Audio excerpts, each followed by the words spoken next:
Jillian Ward, ibinahagi ang sweet interaction nila ni Vice Ganda. Samantala, Dingdong Dantes may appreciation post para kay Tirso Cruz III bilang Gustavo sa Royal Blood. Narito ang report ni Hazel Alviar. Lumabas ang pagiging fangirl ng abot kamay na pangarap star na si Jillian Ward sa pagkikita nila ni Vice Ganda sa isang private event. Makikita pa ang tila kulitan ng dalawa bago magpakuha ng litrato, saka ito niyakap ni Vice. Hirit tuloy ng ilang netizens. Mag-guest na raw si Jillian sa noontime show ni Vice Ganda o di kaya'y si Vice ang mag-guest sa afternoon drama series ng aktres.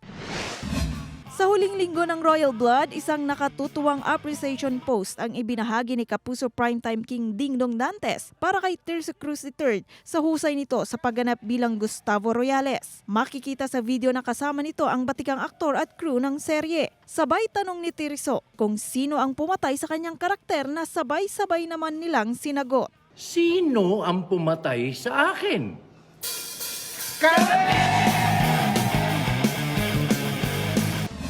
Samantala sa maging sino ka man, muli na namang malalagay sa panganib ang buhay ni Monique.